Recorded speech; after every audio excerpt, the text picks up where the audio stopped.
Have you ever wondered why the C chord is played like this, but it could also be played like this, or it could even be played like this?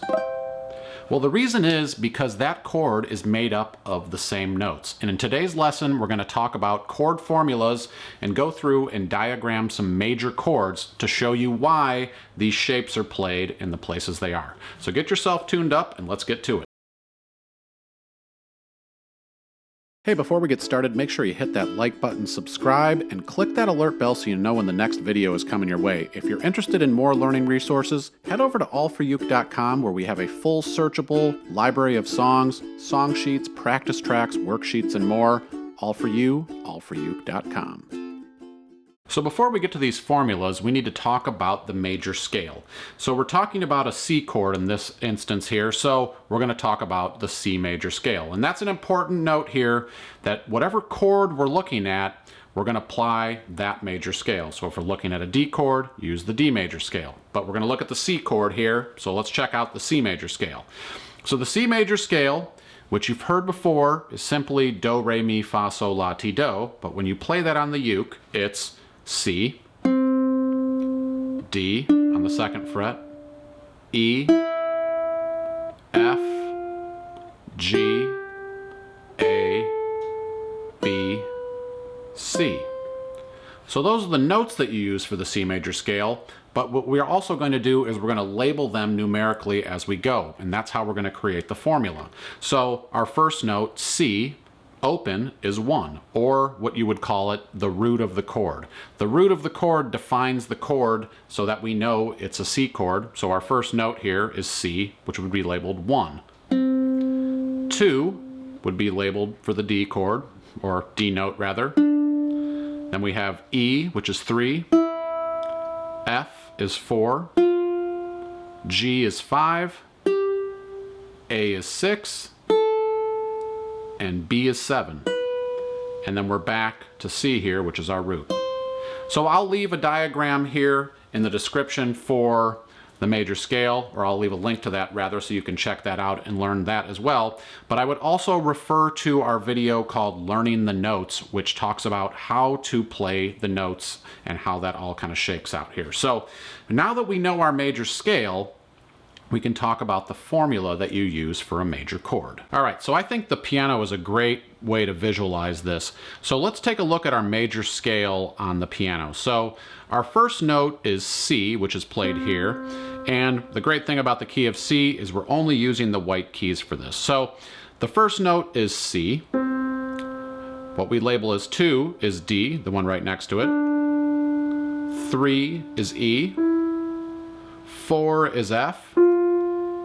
5 is G, 6 is A, 7 is B, and then we're back to our 1, which is C again. So the formula for a major chord is the first, the third, and the fifth degree of the scale. So we use the first note, which is C, the third note, which we go up here, is E, and then our fifth note, which is G. So when we put those three notes together, that makes up a major chord. So when we play those in unison, C, E, and G, 1, 3, and 5, we have a C major chord. So that's a good way to visualize it here, because you can just see 1, 2, 3, 4, 5, and you have your major chord. Now let's show you how that translates on your uke. All right, so now that we know our chord formula for the major chord is 1, 3, and 5, let's take a look at some C shapes and go through them so I can show you the notes that make up these chords. So we're going to start with the C shape down here in first position. So we play our C chord like this with our ring finger on the 3rd fret of the A string. Now, if we take this chord apart and diagram it, and we take it note by note, let's see how this all shakes out. So our first note that we have when we play this as an open string is G, because that is what this string is tuned to, is G. As we go down here through the chord, our second string here is the C string. So when we play that, that's a C note. And we go down here again, another open string, we have E. And then we have our fretted note here on the 3rd fret, which if we go up here, it's A sharp, B, C. So if we look at the notes for this C chord here, we have G, C, E, and C. We have C, which is our 1, if we remember from the major scale. So we actually have 2 C notes in this chord. We have the open C string, and then we have the fretted note here, which is up an octave, is a C note as well. So that's our 1, or our root. That exists in the chord, and that tells us it's definitely a C chord. Now, we look at our 3, which is our open E string. And that's what makes it a major chord, is having that major third in there. And then our 5th, which was our another open string here, is a G. So if you went down this chord, you have G, which is the 5, C is the 1, E is the 3, and then we finish off here again with the root note here. So that's pretty cool. So that shows you that when you go through this chord shape here, that's why this is a C chord. But it also leads us to other shapes that we can play by using that same combination of C, E, and G together. So let's take a look at another C chord here. So the C bar chord is played like this. Ring finger on the 5th fret of the G string, middle finger on the 4th fret of the C string, and then our index barring the bottom 2 strings on the 3rd fret. So when we play this, it sounds very much like this. Why? Because we're playing the same 3 notes in a different shape. That's why all of these shapes are important to learn. So if we look here and go through the diagram again, we start on our G string on the top here, and we have G, and I'm just going to go up by the notes here, G, G sharp, A sharp, B, lo and behold, it's a C.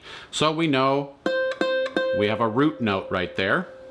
Our middle finger on the C string, if we go up here, C, C sharp, D, D sharp, E, and we know E, C, D, E is our 3rd. So we have our root on the top string, our 3rd on the C string. We go down to the E string, we have E, F, F sharp, G. So there's a G note right there, and that is our 5th. So now, with these 3 notes actually, we can make up a C chord. But again, you can have multiples of these in this, depending on the shape. So if you go down to our A string here, again, just like the other shape we did for C, this is going to be a C note here down on the 3rd fret of the A string. So if we look at this chord, all the things that we have from the first C shape here also exist in this shape, which is 1, 3, and 5. So the reason the shapes are where they are is because whoever came up with these shapes found the closest positions to play the 1, 3, and 5 notes together. That's the major chord shape here for C, C, and then our final place where we're going to show you a C chord here is all the way up here on the 12th fret. You could play another C chord if you wanted to, just to kind of get a little higher register. And you could play this shape, which is ring finger barring the 12th fret across the G, C, and E string, and then the 10th fret on the A string. So if we walk through that shape, which sounds pretty high pitch here on the uke, but again, on the 12th fret, you have the exact same notes as your open strings. So we have G on the top, C on the C string, E on the E string, and then finally down here we have our G again on the A string on the 10th fret. So again, we have just another combination of 1, 3, and 5 to make up that major chord. So this rule applies to all of the major chords. Now we're not getting into sevenths and all of the different numerical things yet. This is specifically for C major, D major, E major, and so forth. So this was for the C chord. Now we're going to take it a step and check out the D chord. If you're digging the sound of my uke, head over to allforuke.com/shop. You can have a Kali ukulele for yourself. When you buy your Kali ukulele through AllForUke, you're supporting us, and we really appreciate it. Make sure you check it out. Concerts, sopranos, tenors, baritones, a wide selection of accessories, capos, and more. All for you, allforuke.com/shop. So when we look at a D major chord, we need to revert back to our D major scale. So let's review the D major scale here. So we start here with our 1, which is D, and that's played on the 2nd fret of the C string. So we have D. We go up a whole step to E, which is on the 4th fret. So that's our 2. Our 3 on the E string here is an F sharp note. Our 4 is G. Our 5 is A, our 6 is B, our 7 is C sharp, and then we're back to our root, which is D. So our major scale is B, F sharp, G, A, B, C sharp, D. All right, so let's take a look now at the D major scale on the piano here. So for the D major scale, same formula, but we have to include some black keys here. So for the D major scale, our 1 is D, 2 is E, 3, here's the little move here, is F sharp, because we go up a whole step. Then we move over, our 4 is G, our 5 is A, 6 is B, and we have another sharp here to deal with, which is C sharp as our 7th, and then we're back to our root, which is the D. So our major scale, same thing, do, re, mi, fa, so, 2, 3, 4, 5, 6, 7, 1. All right, so now we're going to apply our major chord formula. So D, which we know is our root, and our 1 is going to be here with our thumb. So that's the D note. And then we climb up here, 2, 3, there's our 3, which is F sharp. And then our 4 is G, and then we need our 5, which is going to be the A note. So we have D is our 1, F sharp is our 3, and A is our 5. So that completes our major chord. So when we play those all together, you'll hear that beautiful sounding D major chord. All right, so now let's look at some D major chord shapes here and go through them note by note so I can explain to you why these are D chords. So the first D chord shape, which we've mostly encountered when we play the uke here, is this one, which is middle, ring, and pinky, or different combinations of fingers here, played on the G, C, and E string, and then we leave our A string open at the bottom. So when we take a walk through this chord here, note by note, we go to the 2nd fret, starting on our G string here, we have G, G sharp, A. And we know the 3 notes that we need here, 1, 3, and 5, are D, F sharp, and A. So here is our 5 here. We know that is our A note. Now on the C string, we go C, C sharp, D. Well, lo and behold, that is the root of our chord. So we have that D note. This is why the D chord, D major, is D major. So we have our 5th, we have our root, and now we need a 3rd here. So let's check out our E string, E, F. We come over here and we have F sharp here on our 2nd fret. So again, we have our 5th, our root, and now we found our 3rd, which is our F sharp here on the E string. And then we have an open A string on the bottom, which is just doubling the 5th. So all of the notes that we need here for our major chord formula, 1, 3, and 5, exists right in there. So that's one shape that you've seen. Now, a common question that I get, they say, hey, Kevin, you told me to play this weird shape here for a D chord. Why does that work if this is D? Well, let's go through it. So, cool thing about this, again, we're just playing the exact same 3 notes here that we played for our first position D chord. So we have our index finger covering the same string. So we know we have our A note on the 2nd fret, our D note on the C string 2nd fret, and then we have our F sharp note here on the E string of the 2nd fret.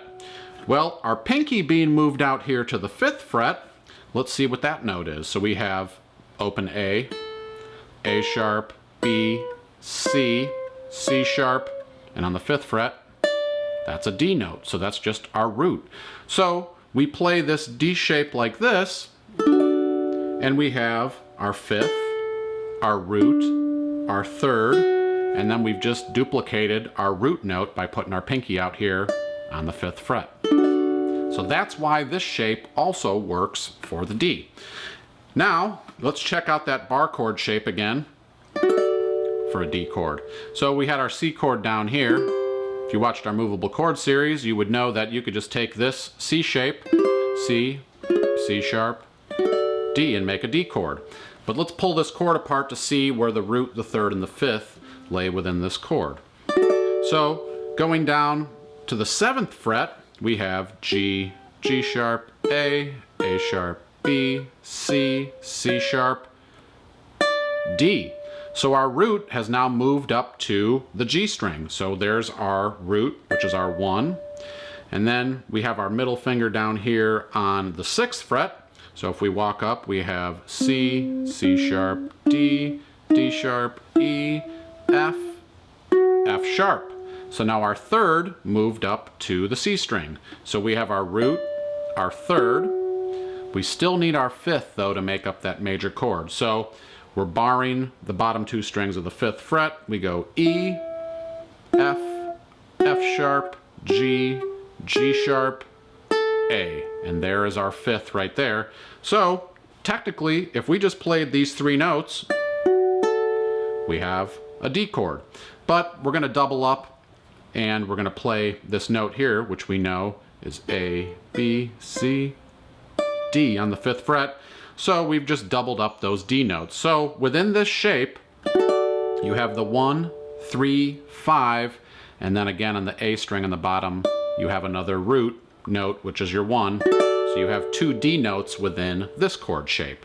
So now that we know that you just need the root, the 3rd, and the 5th, you could find different places on the neck of the uke where you can combine those notes, going back through this formula and these methods that we put together here today. So I put together a worksheet on the website. We're going to give it out for free with some diagrams that you can test yourself and go through this same exact procedure and work on learning how to diagram chords by the notes.